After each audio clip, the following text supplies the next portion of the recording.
Chicos, ¿cómo están? Muy buenas tardes con cada uno de ustedes. ¿Me confirman, por favor, si me logran escuchar con claridad? Sí, buenas noches, Sí, Miss, sí buenas les noches, Miss, sí les escuchamos. escuchamos. Sí. Gracias, chicos. Muy buenas noches. Espero que se encuentren bien y han estado en clases desde tempranito.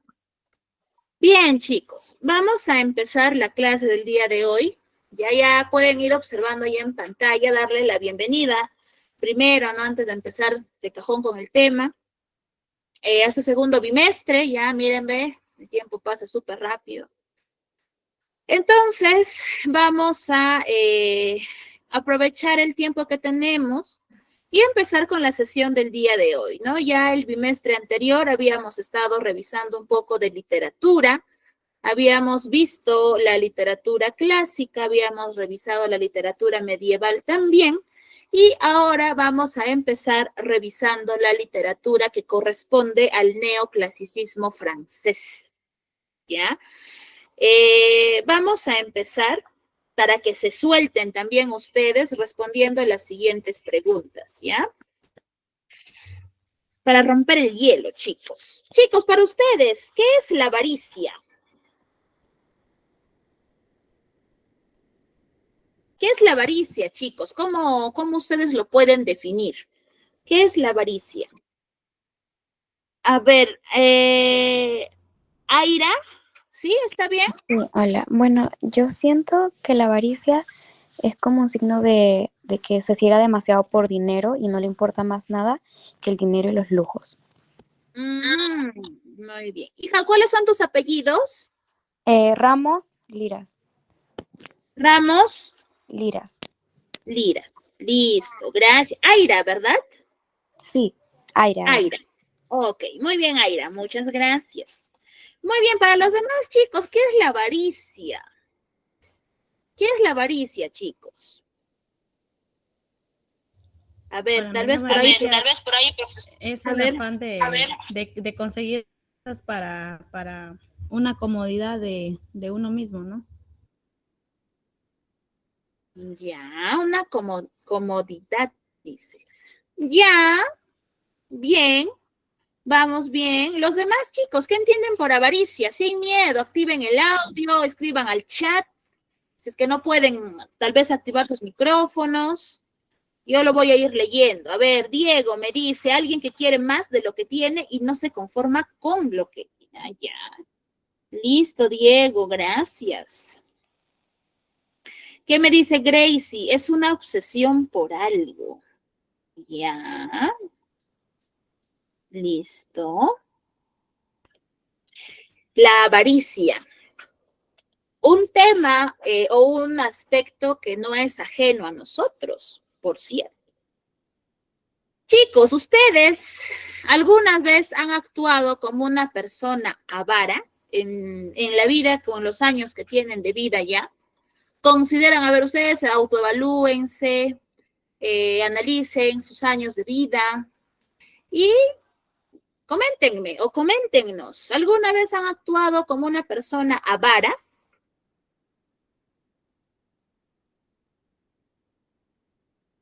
Sí, no, tal vez. ¿En qué momento, Gracie? Ya, Gracie dice que ella sí, en algún momento ha actuado como una persona avara, ¿correcto? Los demás chicos, claro, mientras me van escribiendo, me van levantando la manita para que puedan participar. Claro, ¿no? La avaricia es una cuestión o una situación o un punto, no una realidad que no escapa de nosotros, ¿no? Y como lo decían por ahí, ¿no? Y ahí nos dice Eric lo siguiente, vamos a leer esto. La avaricia es un deseo excesivo y desordenado de poseer riquezas o bienes materiales. Se caracteriza por una insaciable búsqueda de más, incluso cuando se tienen suficientes recursos. Va más allá de la simple necesidad o prudencia financiera, convirtiéndose en una obsesión que puede afectar negativamente las relaciones personales, la salud mental y el bienestar general. Bueno, una definición extensa, ¿no? Y es cierto, ¿no? Todos en algún momento hemos actuado tal vez como personas avaras o hemos conocido personas avaras. Tal vez, profesora, mi vecino es, o mi vecina es una persona avara, ¿no? O tal vez yo lo soy, o tal vez mi mamá, mi papá, o tal vez mis hermanos, mis tíos, mis tías, o mis hijos, ¿no? Tal vez, quién sabe, es una realidad que no escapa de nadie, ¿correcto? Entonces, efectivamente, como ya lo han nombrado y por aquí a modo de resumen nada más, una persona avara es aquella que ya teniendo lo que tiene, no le es suficiente. Pese a que tal vez uno de manera externa puede decir, tiene ya lo necesario, ¿no? Para vivir tranquilamente, una vida holgada, ¿no? No es para ellos no lo ven así. Es ese pensamiento de querer poseer aún más de lo que ya tiene e incluso es cuidar celosamente la riqueza que uno posee, ¿no? Ahora, la pregunta para usted y solamente Gracie me había respondido, chicos, ¿ustedes han actuado como personas avaras en algún momento de su vida? ¿Cómo ustedes consideran eso? Sí, no, puede ser, tal vez.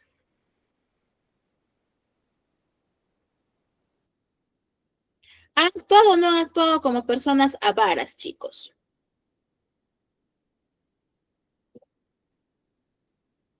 Hay que ser honestos, ¿ah? Eric me dice, puede ser, me dice.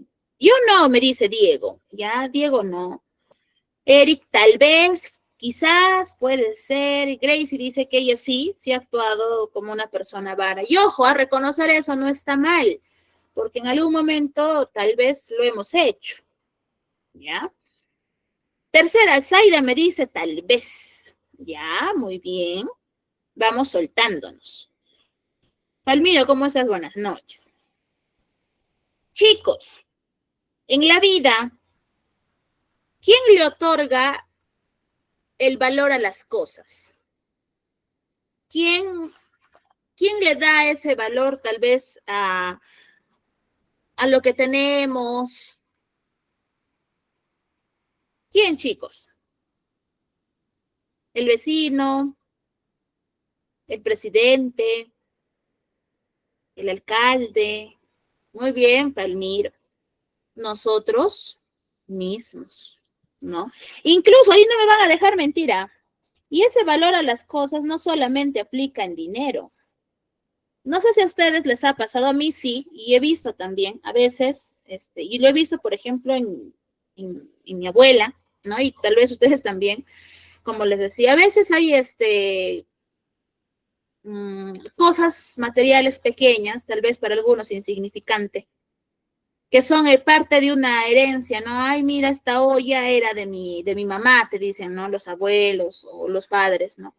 Y pese a que esa ollita ya está desgastada, ¿no? Está tal vez hasta sus últimas, está esa ollita ya por el uso, ¿no? Pero es tan fuerte el valor que tiene ese objeto que les cuesta desecharlo, ¿no? No quieren, porque dicen, no, es que esto era de mi abuela o de mi bisabuela, ¿cómo lo voy a botar, ¿no? O a veces por ahí hay unos cucharones que son de madera, ¿no? De muy buena madera que ya pues no tienen años, tal vez por ahí son herencia, vamos a decirlo así, de las generaciones antepasadas, pero ya pues no es, ya ni lo usa, ¿no? Está puesto ahí nada más y lo botas porque a veces dicen, hay que limpiar la casa, no hay que botar las cosas. Y te dicen, no, eso no lo botes, ¿no? ¿Por qué? Porque ese objeto tiene un valor. Y como lo han dicho Palmiro y Diego también, nosotros mismos somos quienes le atribuimos el valor a las cosas, ¿no? Nosotros mismos. Unos son más apegados que otros, claro, y otros pues son más de, ay, ya, así sea de quien sea, bótalo, ¿no? No importa. O no, o estoy mintiendo, o a ustedes no les ha pasado. Tal vez por el cariño, ¿no? Que le pueden tener a un objeto, no lo botan, ¿no? Así no lo usen, así esté puesto ahí como una especie de adorno adicional a tu cocina, a tu casa, a tu cuarto, no sé, a tu estudio, pero está puesto ahí, ¿no? Está gastado, viejo, tal vez maltratado, roto, no lo sé, pero aún así tú no lo botas, ¿no? ¿Por qué? Porque tiene un valor. Por eso es que les decía, a veces tal vez para otros puede ser algo insignificante, pero para ti no lo es, ¿no? Entonces, en efecto, nosotros mismos le damos el valor a las cosas. Sean objetos, sean cosas o bienes, ¿no? En riquezas, no lo sé, ¿no? El campo es grande. Y la última pregunta nos dice, y ahora sí los quiero escuchar. Para ustedes, chicos, a manera personal, y ojo, esto es una opinión propia, no es que estén bien, estén mal, errados o acertados. El dinero, ¿consideran que para ustedes es lo más importante, lo que está por encima de cualquier cosa? ¿Qué opinan, chicos? ¿El dinero es lo más importante para ustedes?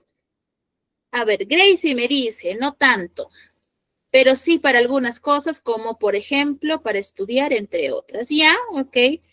Para Gracie el dinero no es lo más importante. Cuando nos da la expresión lo más importante, significa que es, si tú haces una pirámide, es lo que está pues en la cúspide, ¿no? Y está por encima de todo el dinero. Para ustedes, a criterio personal, ojo, y la opinión personal se respeta, ¿ya? Para ustedes es mucho más importante el dinero que otras cosas. ¿Qué opinan, chicos? A ver, activen sus audios por ahí, o si no, manden sus mensajes al chat. ¿Qué opinan? ¿Qué opinan por ahí? A ver. A veces creo que sí. Por ejemplo, cuando hay enfermedades, ¿no? Ahí se necesita dinero en hospitales y eso. Claro. Mari, pero es lo más importante. Uy, se fue Mari, me parece. Ya, a ver. Alencio, Ángela, Diego, Eric. Profesora, buenas noches. Palmiro, te escuchamos. Yo creo que el dinero es muy importante también, tanto en la salud y tanto para económicamente, ¿no? Para una familia. Pero lo más importante es tener una buena salud en familia y en todos, ¿no? Ya, ok, Palmiro, gracias. Claro, muy bien, muy bien. Zaida, ¿qué me dice Zaida? Ahora vamos a leer lo que nos dice Zaida. Lo más importante es la salud y después el dinero, me dice Zaida. Ya, muy bien, chicos, muy bien. Muy bien. Listo. ¿Alguien más quiere opinar?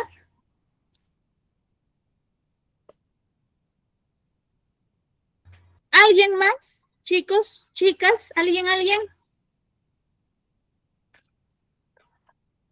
más? ¿Alguien más?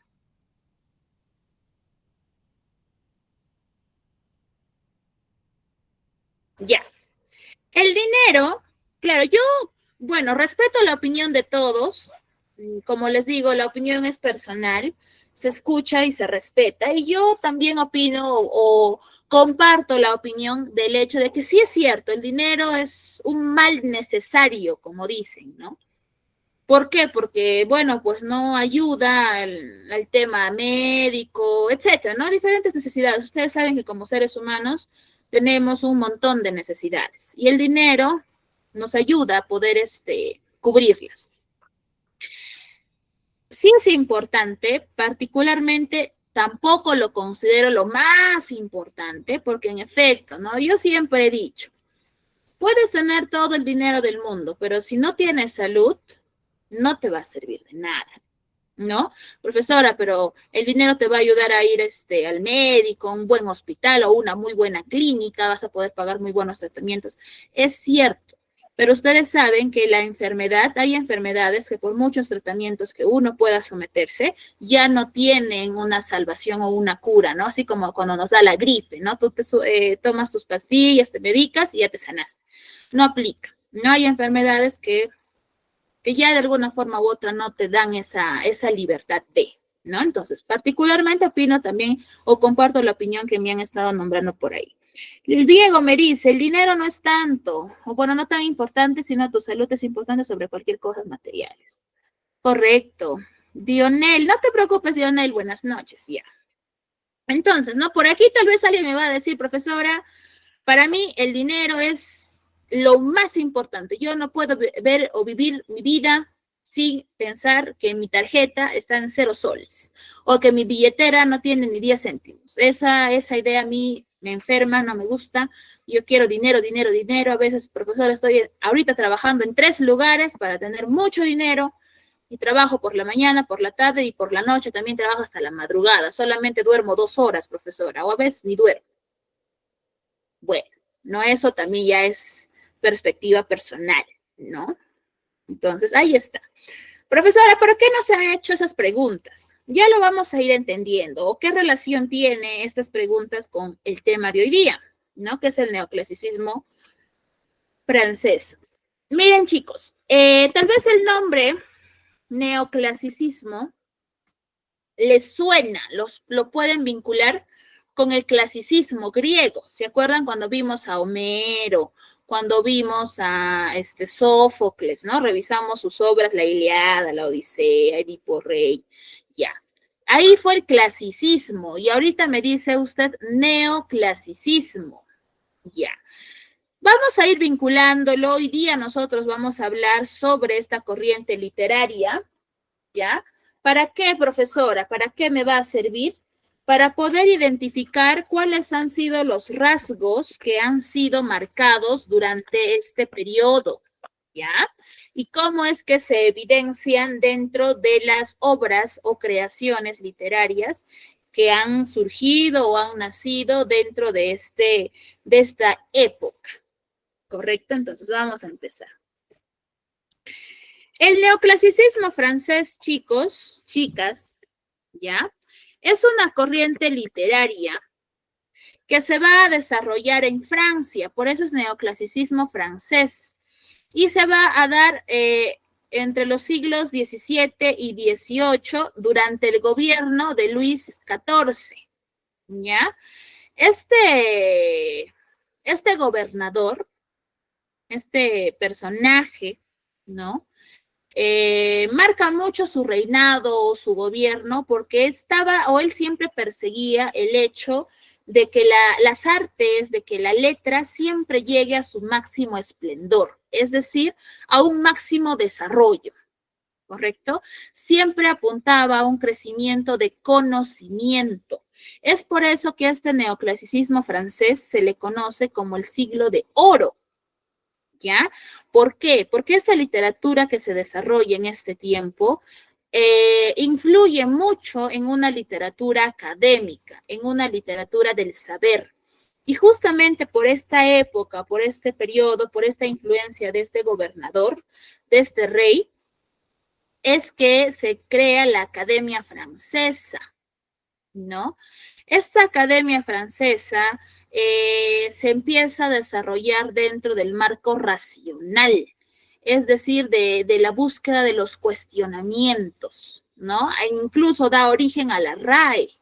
Profesora, ¿qué es la RAE? La Real Academia Española, ¿no? Que es una institución que pues vela mucho por este conocimiento literario, ¿no? Este conocimiento en cuanto a palabras, ¿no? Se enmarca mucho en esto.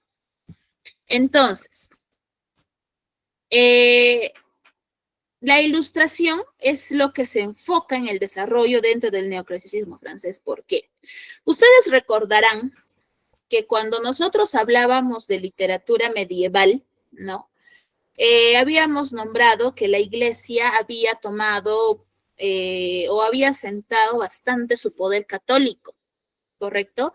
Habíamos mencionado que incluso las personas que iban en contra de los dictámenes de estos eran perseguidos, eran castigados, porque ellos no podían cuestionar la realidad o la situación, sino que vivían bajo una tela, bajo una nube, bajo tinieblas dentro del saber, ¿no? ¿Por qué? Porque una persona que observa, que analiza su realidad, es capaz de poder dar una crítica, es capaz de preguntar por qué, es capaz de cuestionar. Pero una persona que vive engañada, vamos a decirlo así, no puede hacer eso, ¿no? Y en este tiempo había muchos personajes, o las personas o la sociedad estaba tan nublada, hablando del conocimiento, que pues bueno, no vivían bajo tinieblas. Entonces, el neoclasicismo francés es una corriente que busca disipar la ignorancia, es decir, busca culturizar, busca educar, busca enseñar, para que el hombre de esa época pueda ser consciente de su realidad, pueda desarrollarse dentro de los planos científicos, pueda desarrollarse dentro del aspecto político y también dentro del aspecto social. Entonces, busca abrirnos los ojos. El neoclasicismo, el término neo significa nuevo. Es decir, profesora, se vincula con el clasicismo cuando hablábamos de los dioses griegos, de las luchas y demás, en cierta medida, porque esta corriente valora mucho las características que se han trabajado en esa primera literatura y las adaptan a su realidad. Por eso es que, como una característica del neoclasicismo francés, es que tenemos un retorno a lo clásico. Ven los rasgos que se han trabajado, los toman y los adaptan, ¿ya? Recuerden que una de las características de la literatura clásica era que buscaba enseñar, tenía un afán didáctico. El neoclasicismo adopta lo mismo y también lo promueve. Busca educar a la sociedad a través de sus creaciones literarias, ¿correcto? Como nosotros nos hemos, o lo he dicho, perdón, como lo he mencionado, como busca sacarnos de nuestra ignorancia, busca que despertemos a la realidad, va a predominar la razón, porque una persona que hace uso de su raciocinio justamente es aquella que tiene esa capacidad de preguntar, de cuestionar, de refutarte incluso el porqué de las diversas situaciones. Pero una persona que está nublada de su razón, pues lógicamente va a pensar, pues, ¿no? Que las cosas pues son color de rosa, o que bueno, pues no, en su sociedad o en su contexto cultural no está pasando nada, o etcétera, ¿no? Entonces, el neoclasicismo francés hace uso y predomina bastante la razón sobre los sentimientos, ¿ya? Y como parte de su fin didáctico, de su afán de querer educar, enseñar, se va a desarrollar lo que son las fábulas y lo que es el teatro. Se van a desarrollar estos dos puntos importantes. ¿Listo? Hasta esta parte. ¿Alguna pregunta o consulta que tengan, chicos, hasta este punto? En cuanto a esta información de contexto histórico, cultural o social que estoy nombrando. Dudas, preguntas, consultas hasta aquí para poder pasar a revisar lo que es sus autores, ¿no? Porque lógicamente ha tenido representantes. ¿Dudas, consultas hasta este punto? ¿Ninguna? Ya, vamos avanzando entonces. Dentro de su producción literaria les nombré que se desarrolla la fábula y se desarrolla el teatro, ¿correcto? Son dos puntos importantes. Dentro de lo que son las fábulas vamos a tener a Tomás de Iriarte y a Félix María de Samaniego. Ambos autores van a trabajar con la creación de fábulas literarias. ¿Ustedes han leído fábulas alguna vez? Yo creo que sí. Confírmeme, ¿han leído o no han leído fábulas? ¿O no les han contado alguna fábula? Tal vez no lo he leído, profesora, pero sí recuerdo que en primaria mi profesora me contaba fábulas o que mi mamá me contaba fábulas a mis hermanos mayores, o tal vez ustedes lo hacen con los más pequeños en casa. ¿Han leído fábulas, chicos? ¿O nunca han leído fábulas? ¿Han leído o no han leído fábulas? Claro que sí, han leído fábulas. Listo. ¿Una fábula es un texto grande, extenso o corto?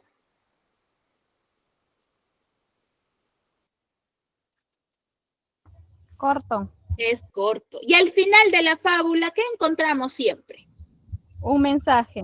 Un mensaje que se le conoce como, ¿cómo se le conoce? Moraleja, correcto, muy bien, una moraleja, ¿no? Clásicos o clásicas, clásicos textos de fábula, El león y el ratón, tal vez también por ahí han leído eso del pastorcillo mentiroso, ¿no? ¿Qué más? La tortuga y la liebre, ¿no? Algunas, hay muchas. Si ustedes buscan fábulas de Esopo, una cantidad de fábulas. Pero ahí esas fábulas a través de sus moralejas buscan educarnos, buscan enseñarnos, buscan mostrarnos qué cosas debemos practicar y qué cosas no debemos de practicar. No todos en algún momento cuando hemos leído esas fábulas o nos las han contado, nos han enseñado eso. Entonces aquí están esas fábulas, las fábulas literarias y las fábulas morales. ¿Ya? Tienen un fin de enseñanza, un fin didáctico, claro que sí. Dentro del teatro tenemos a Pierre Corneille y a Jean Racine, ¿ya? Corneille ha iniciado la tragedia neoclásica. En la literatura clásica, ¿quién era el que hace o empieza a trabajar o perfecciona la tragedia? ¿Se acuerdan? ¿Cómo se llamaba? Y que incluso nosotros hemos revisado su obra trágica. En el neoclasicismo, el representante de la tragedia neoclásica es Pierre Corneille. Pero en la literatura clásica, ¿quién fue? ¿Cómo se llama? ¿Cómo se llama el que perfecciona la tragedia clásica? ¿Alguien recuerda? ¿Se acuerdan de ese escritor que incluso nosotros analizamos y les conté un poquito de su obra, bueno, de su teatro? ¿Se acuerdan o no se acuerdan? Empieza con So. ¿Cómo se llama? El que trabaja o inicia o perfecciona la tragedia clásica. ¿Alguien se acuerda? ¿Nadie?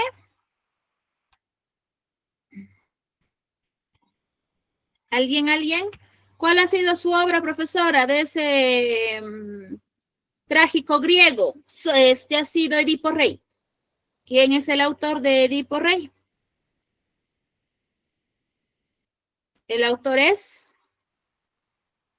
¿Alguien, chicos? ¿Nadie? Uy.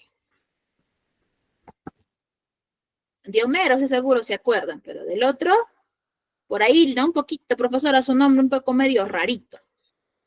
Entonces, repito, el que inicia la tragedia o desarrolla la tragedia en la literatura neoclásica francesa es Pierre Corneille, ¿ya? Y Jean Racine es el máximo representante también de la tragedia neoclásica. O sea, Corneille inicia y Racine ya pues la perfecciona y se vuelve en el póstumo, ¿no? También ambos desarrollan, ambos se enfocan, ambos escriben teatros o textos dramáticos con especie de tragedia, ¿ya? Profesora Elena nos va a decir quién es el autor, no nos va a recordar quién es el autor de Edipo Rey, que es el que perfecciona la tragedia griega. Se llama Sófocles.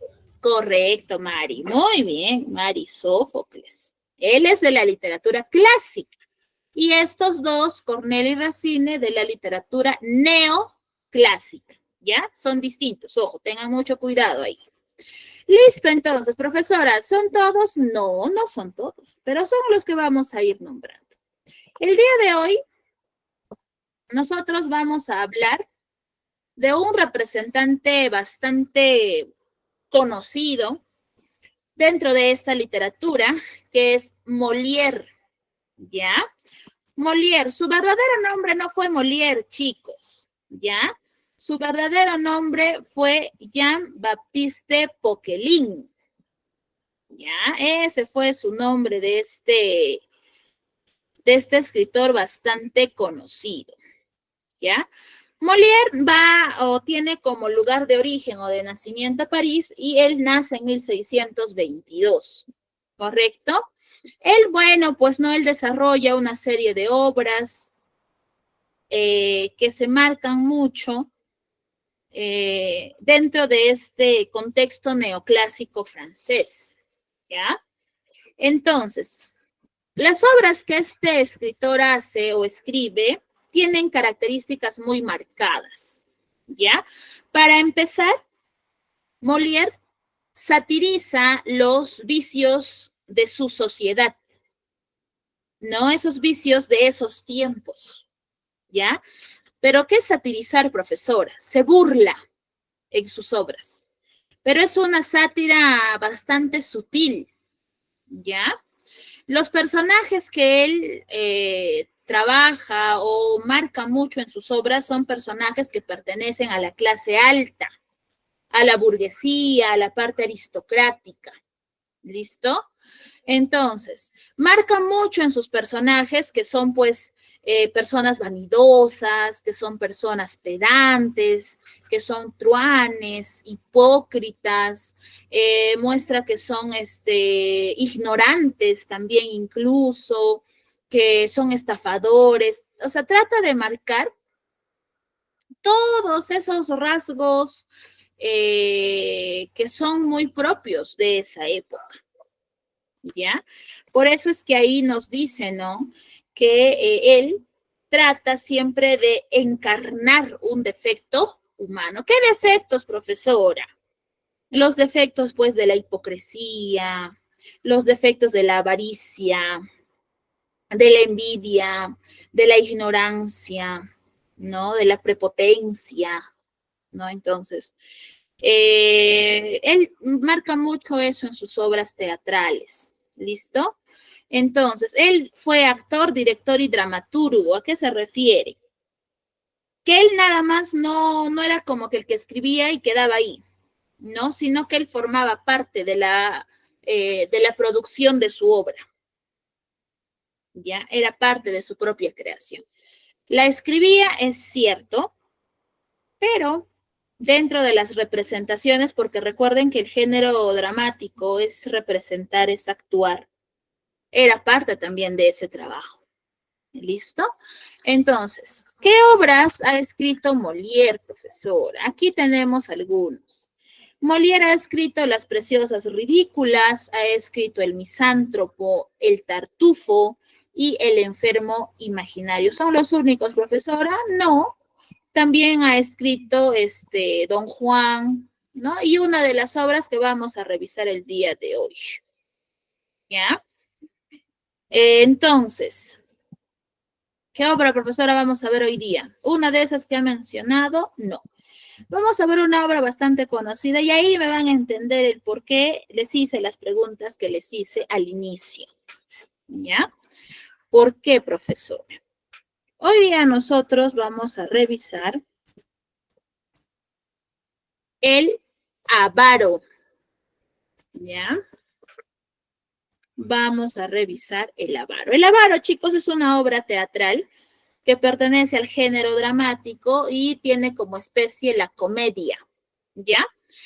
Fue una obra que fue publicada en 1668, está escrita en versos y el tema que trabaja, que se enfoca, que marca mucho es la avaricia del ser humano, ¿ya? Pero es una avaricia, pues, extrema. ¿Dónde suceden los hechos, los acontecimientos de esta obra? En París, ¿ya? Está dividido en 5 actos y pertenece al neoclasicismo francés, ¿ya? Ahí tenemos nuestros 5 actos.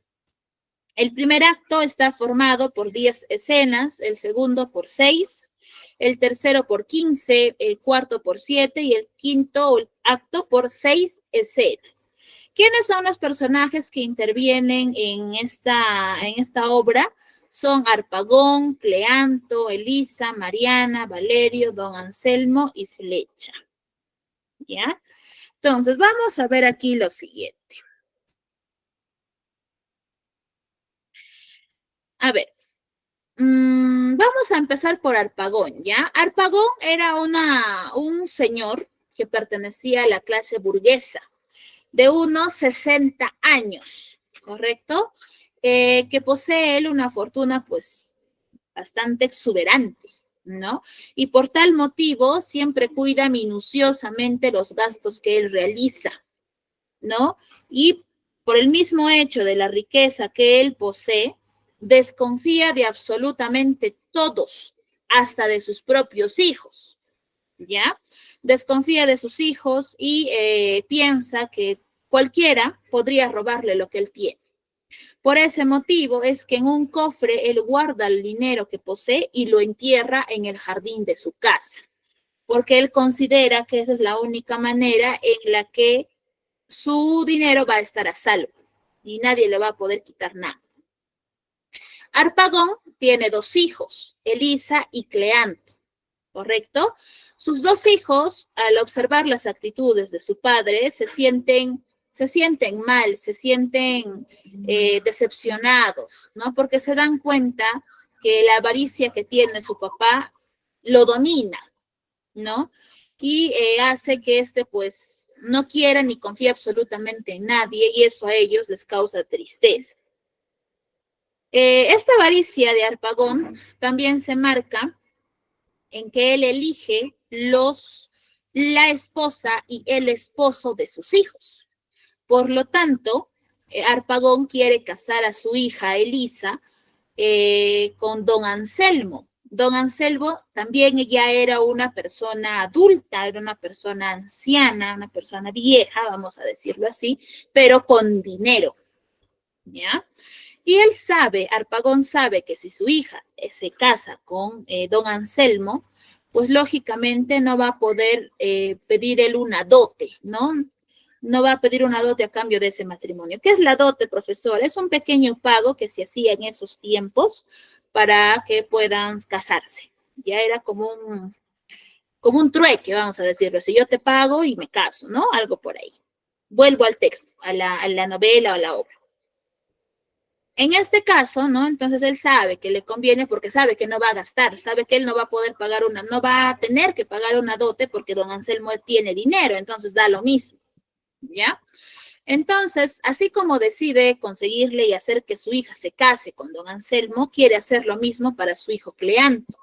Y ya tiene en mira más o menos a una propuesta de esposa para su hijo, que también pues es una persona de edad adinerada, ¿no? Y que también desea o quiere que su hijo Cleanto se case con ese señor.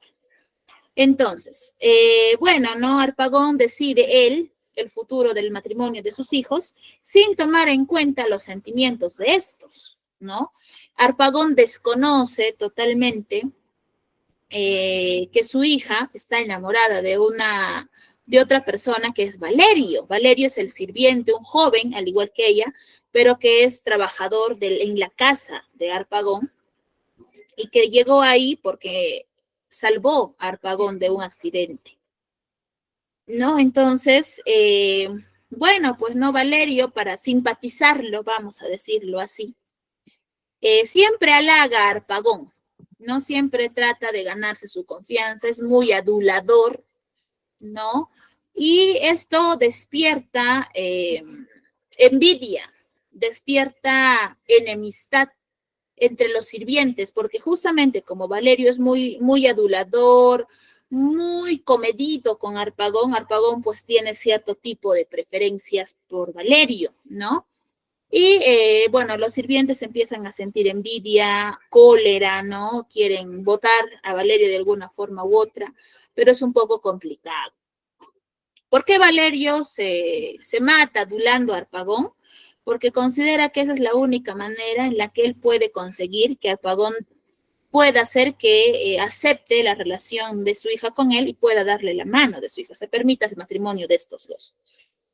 Bueno, no hay un sirviente en particular que se llama Santiago, ¿no? Que es el que está más celoso de Valerio y trata de decirle, pues no, a Harpagón las verdaderas intenciones que tiene este sirviente, pero pues no le salen las cosas como quiere, ¿no? Bueno, ¿no? Cuando se da ese tipo de situaciones acontece un pequeño problemita. ¿Cuál es ese problema? El siguiente. Harpagón decide casarse con una jovencita que se llama Mariana, ¿ya? Y cuando esta noticia llega a oídos de Cleanto, se forma una trifulca. ¿Por qué? Porque aquí se produce un triángulo amoroso. Porque Cleanto está enamorado de Mariana y es correspondido y no quiere que su padre se case con ella, ¿no? Entonces, Cleanto enfrenta a su padre y le dice que él no está de acuerdo porque él quiere a Mariana, y Harpagon ignora totalmente los sentimientos de su hijo, no le hace caso, ¿no? Y le da lo mismo lo que su hijo le acaba de declarar. Entonces, ustedes pensarán si o qué, o tal vez no, y Mariana siente lo mismo por Harpagon, o cómo ve las cosas. En realidad, Mariana siente repulsión por Harpagon, no es correspondido, es más, ella ni siquiera quiere casarse con él. Pero como su mamá es una persona humilde, pobre, bueno, pues no es una oportunidad, vamos a decirlo así, y no puede negarse a ese matrimonio, ¿ya?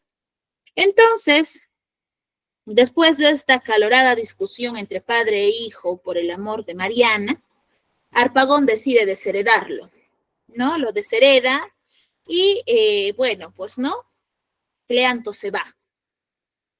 Pasa este problema y de un momento a otro, ese cofrecito que al inicio Harpagon había guardado su dinero y lo había enterrado en el jardín, desaparece. Ya no hay ese cofre. Harpagon se da con la sorpresa de que su cofre de dinero no está donde él lo había enterrado y empieza a desesperarse. Empieza a buscar desesperadamente al responsable o la responsable de que haya pues tomado o haya desenterrado ese cofre y se lo haya llevado. Empieza a investigar absolutamente a todos, tanto el personal de casa como a su familia, ¿no? A su hija, porque su hijo ya se había ido. Entonces, este hecho le da a Santiago, el otro sirviente, una oportunidad dorada. ¿Por qué? Porque utiliza esa acción y acusa a Valerio con Harpagon y le dice, Valerio es quien ha tomado ese cofre donde usted guarda su riqueza, ¿no? Entonces Harpagon enfurece y va a enfrentar a Valerio, ¿no? Porque le cree a Santiago. Entonces, bueno, pues a Valerio lo toma desprevenido y Valerio cree que el enfado de Harpagon es porque él ya sabe que él está enamorado de su hija, ¿no? Y para evitar, tal vez, al darse cuenta que en realidad no era eso, él decide echarse la culpa, ¿no? Decide admitir que él sí ha tomado ese cofre, ¿no? ¿Por qué? Porque dijo, no, él debe saber que yo ya estoy interesado en su hija y no lo va a aceptar, va a haber otro problema, entonces mejor me culpo, y se culpó. No, él admitió haber tomado algo que en realidad nunca tomó, pues, ¿no? Y prefiere 1000 veces eso a que lo separen de Elisa. Bueno, cuando se está produciendo este enfrentamiento entre Valerio y Harpagon, aparece don Anselmo. Recuerden que don Anselmo es el prometido de Elisa, de su hija de Harpagon. Aparece don Anselmo y aquí se revela que tanto Valerio como Mariana, es decir, el que era el sirviente de Harpagon como la prometida de Harpagon, en realidad eran hijos de don Anselmo. Y recuerden que don Anselmo era una persona adinerada, ya una persona adulta, pero que perteneciente también a una clase alta, pero con dinero, al igual que Harpagon. Bueno, ¿no? Aquí se enteran Valerio y Mariana que son hermanos, que su padre está vivo. Se conoce que por qué se produce toda esta separación es porque ellos hace muchos años atrás habían tenido un naufragio y a partir de eso pensaron, pues, ¿no? Que los miembros de la familia habían muerto. Y bueno, pues no se buscaron porque creyeron eso, ¿no? Entonces, se sabe la verdad y mientras se da este descubrimiento, ingresa Cleanto a escena y Cleanto pues le dice a su padre, ¿no? Que él es el que ha tomado el cofre con su dinero y que está dispuesto a dárselo, a devolvérselo siempre y cuando él no se case con Mariana, siempre y cuando él renuncie a ese matrimonio. Es decir, un condicionamiento, ¿no? Tú no te casas con Mariana y yo te devuelvo tu cofre. ¿Qué hizo Harpagon? ¿Qué creen que hizo, chicos? ¿Le hizo caso a su hijo o se mantuvo firme en su matrimonio? ¿Qué opinan? ¿Cómo creen que termina la obra?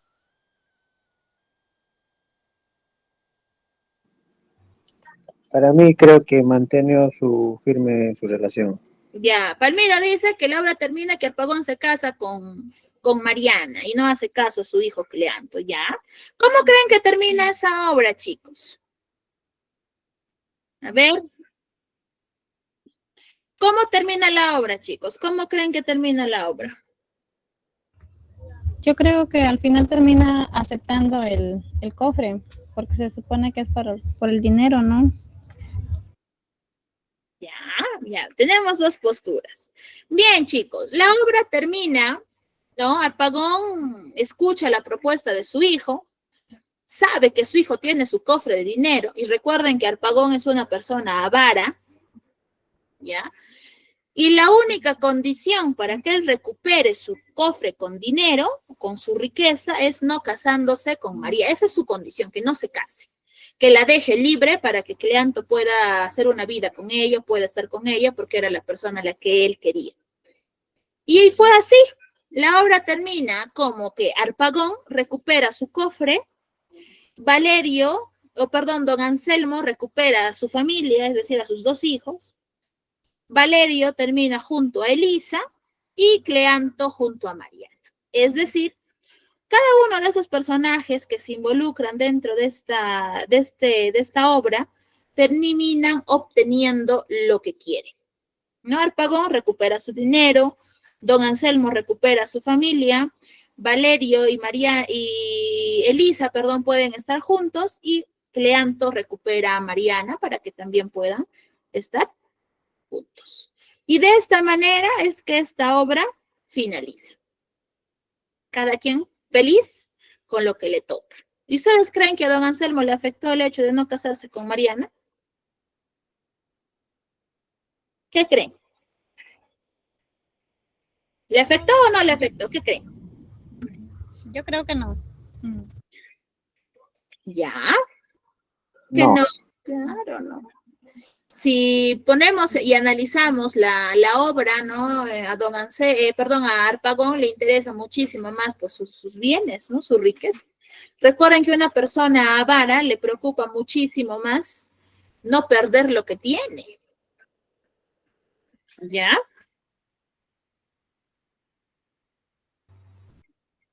¿Ya? Correcto. Entonces, miren, ¿qué defectos humanos, aparte de la avaricia, encontramos en esta obra teatral, chicos? Que son egoístas entre ¿Quién es uno el mismo. egoísta, Palmiro? Avaro.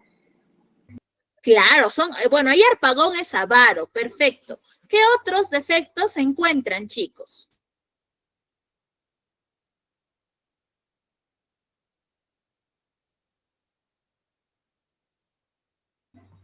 ¿Qué otros defectos humanos se encuentran, chicos? ¿Qué otros vicios sociales hay? ¿Qué vicios hay? Aparte de la avaricia. El empleado, Santiago, ¿qué siente? ¿Qué refleja él hacia Valerio? ¿Avaricia también? ¿O lo quiere mucho?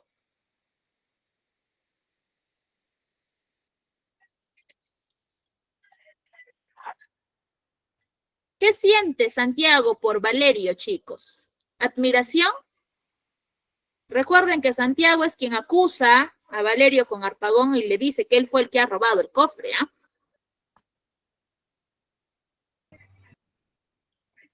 ¿Qué vemos ahí? Vemos la envidia, ¿no? Ese hecho de como veían que Harpagon prefería a Valerio, ¿no? Generaba o despertaba envidia en los otros sirvientes. Y estos pues buscaban la forma, la manera, el medio o la oportunidad de poder deshacerse de Valerio, ¿no? A ver, así como hay vicios, por ahí, ¿qué podemos rescatar? ¿Qué valor podríamos rescatar de esa obra, chicos?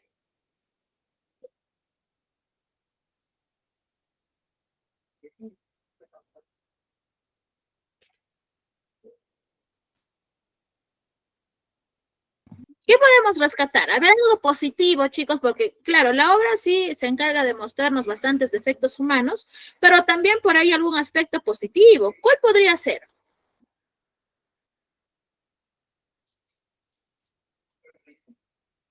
¿Qué podría ser, chicos? Por ejemplo, no sé, en Don Anselmo, en Cleanto, en Valerio. ¿Qué podría ser? ¿Qué aspecto positivo, chicos?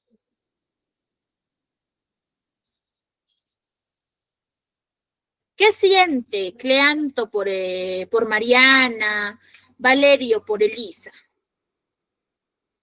¿Sienten odio, sienten resentimiento, sienten rencor? ¿Qué sienten? ¿Qué sienten, chicos? Cleanto por Mariana y Valerio por Elisa. ¿Sienten? ¿Qué sienten?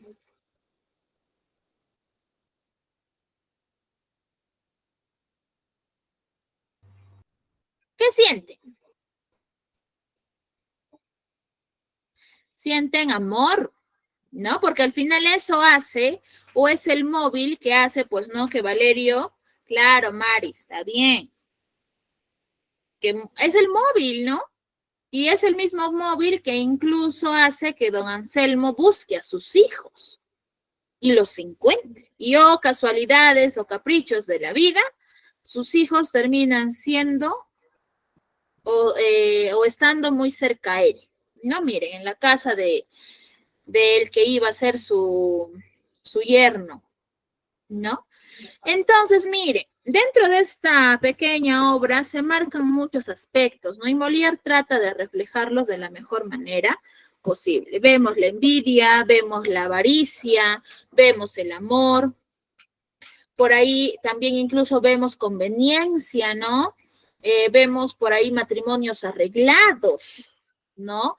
Vemos el hecho de ser también un poco indolente o ignorante emocional, en el sentido de que, por ejemplo, Harpagon decide no tomar en cuenta los sentimientos de sus hijos y decide hacer de ellos y con ellos lo que él considera pues debería ser, ¿no? Pero no porque a sus hijos les vaya o les convenga, o les vaya mejor o les convenga, sino porque a él le beneficia, porque él sabe que son personas que tienen dinero, son personas con las cuales él no va a tener ningún gasto adicional. Recuerden que una persona avara le duele hasta gastar 10 céntimos más del presupuesto dado. Es más, si lo puede reducir, por él mejor, ¿no? Nunca tiene, o teniendo también ellos mismos son los que se privan, ¿no? De tener tal vez una vida cómoda, ¿no? Dentro de, tal vez no lujos excesivos, pero sí una vida bastante holgada, ¿no? Sin necesidad de privarse de muchas cosas. Pero las personas que son avaras no tienen ese pensamiento, ¿no? Como un principio comentaban, siempre se busca tener mucho más de lo que ya se tiene, ¿no? Ni siquiera se sabe por qué o para qué si no lo vas a usar, ni gastar, ni invertir, pero quieres más dinero. Por eso es que dicen que las personas avaras viven como pobres y mueren como ricos, ¿no?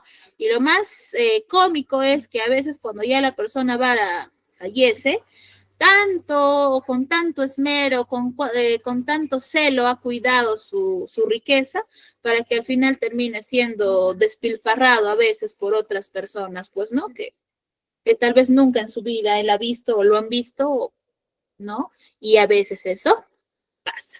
Muy bien, chicos, ¿alguna pregunta o consulta tal vez que tengan con relación a lo que hemos trabajado hoy día?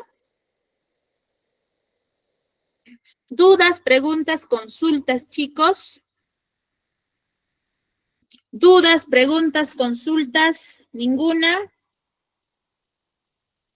Dios mío, hoy día han venido ustedes muy habladores, ¿ah? Muy conversadores han venido. Mari me dice que no. Bien, chicos, entonces el día de hoy, ¿qué corriente literaria hemos visto? ¿Qué corriente literaria hemos estudiado el día de hoy? ¿Qué corriente? El neoclasicismo, correcto. Específicamente el neoclasicismo francés.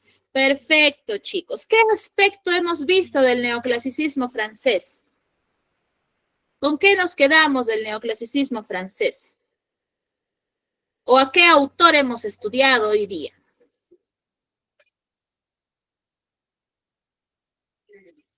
A ver, chicos, ¿qué autor? ¿Qué autor y qué obra hemos visto hoy día?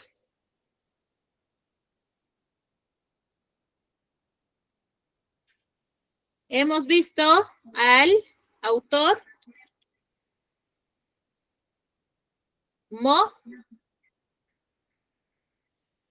Molière, ya no se olviden, Jean-Baptiste Poquelin, tal vez también me pueden decir por ahí. Hemos visto a Molière. ¿Y cuál es la obra de Molière que hemos revisado hoy día? ¿El qué? ¿Qué obra ha sido, chicos? Y con eso terminamos. El avaro, correcto. Muy bien, chicos. Entonces hemos terminado, hemos revisado las características, hemos nombrado algunos autores, hemos trabajado a un autor en particular que es Molière, su obra, a una de sus obras que es El avaro, y todo esto dentro del marco del neoclasicismo francés. Muy bien, chicos, cuídense bastante, por favor, ya nos estamos reencontrando el próximo domingo. ¿Listo? Que tengan bonita semana, chicos. Buenas noches. Buenas noches, mi.